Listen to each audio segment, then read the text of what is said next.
La Reine des Neiges, le retour du gel éternel. Depuis que les sœurs royales Elsa et Anna ont vaincu les ténèbres et apporté la paix à Arendelle, le royaume a prospéré sous leur règne bienveillant. Elsa réside désormais dans le château de glace au cœur de la forêt enchantée, où elle veille sur les esprits de la nature. Anna, devenue reine d'Arendelle, gouverne avec sagesse et compassion, soutenue par son fidèle compagnon Christophe, l'irrésistible bonhomme de neige Olaf, et le renne loyal Sven. Un matin, alors que l'hiver touche à sa fin, une vague de froid anormal s'abat sur Arendelle. Les habitants, d'abord étonnés, sont rapidement terrifiés par ce froid intense. Les rivières gèlent instantanément, les récoltes se fanent sous le gel, et les maisons deviennent des prisons glacées. Les habitants, autrefois confiants dans la protection de leur souverain, commencent à murmurer des inquiétudes. Les enfants, qui avaient repris l'école avec joie après l'hiver précédent, se retrouvent confinés à l'intérieur, leurs visages pressés contre les vitres gelées, observant un monde soudainement hostile. Anna, profondément inquiète pour son peuple, envoie un message désespéré à sa sœur Elsa, sollicitant son aide. Elle se rend également auprès des anciens conseillers du royaume pour chercher des réponses. Dans les archives royales, elle découvre des récits d'un froid similaire ayant frappé le royaume il y a des siècles. Ces récits mentionnent une sorcière de glace, Gelara, bannie pour ses ambitions destructrices.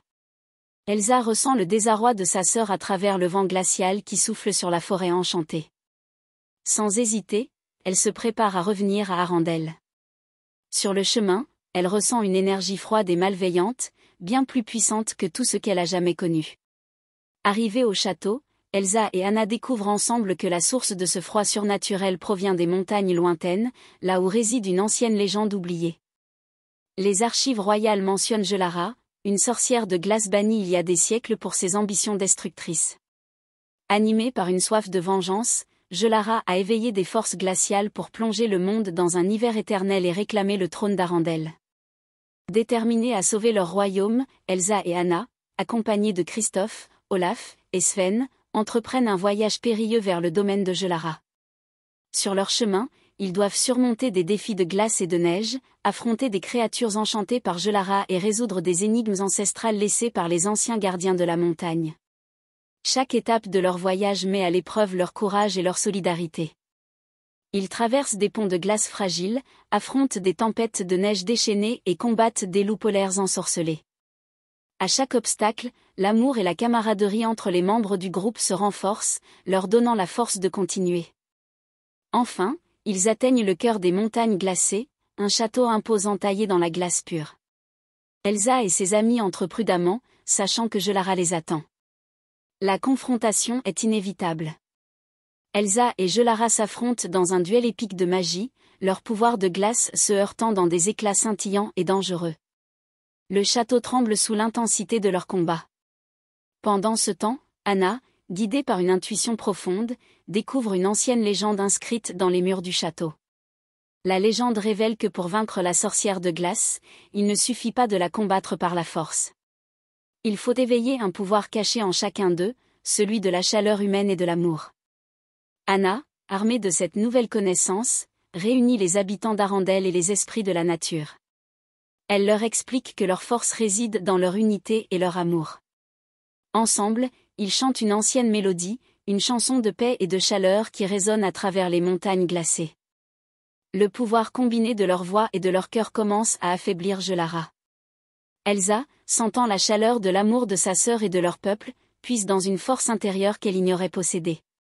Avec une dernière poussée de magie, elle réussit à renvoyer Gelara dans son exil éternel. Le sortilège de Gelara est brisé. Le gel se dissipe, les rivières recommencent à couler, et les récoltes renaissent. Le printemps revient à Arendelle, apportant avec lui un nouveau souffle d'espoir et de vie. Les habitants célèbrent la fin du long hiver, reconnaissant envers leurs héroïnes. Elsa, réalisant que son rôle ne se limite pas à la protection des esprits de la nature, décide de passer plus de temps à Arendelle, aux côtés de sa sœur et de son peuple. Anna, quant à elle, renforce son règne avec une nouvelle sagesse, sachant que l'amour et l'unité sont les véritables forces d'Arendelle. La paix est rétablie, et les sœurs royales gouvernent ensemble, leur lien plus fort que jamais. Elsa continue de veiller sur les esprits de la nature, tout en restant proche d'Arendelle. Anna, forte de son expérience, guide le royaume vers un avenir prospère, avec Christophe, Olaf et Sven à ses côtés. Ainsi, la légende de la Reine des Neiges se poursuit, rappelant à tous que même dans les périodes les plus sombres, la lumière de l'amour et de la famille peut triompher. Arendelle entre dans une nouvelle ère de paix et d'harmonie, où la chaleur des cœurs surpasse toujours le froid le plus intense. N'oublie pas le pouce bleu et de t'abonner pour d'autres histoires.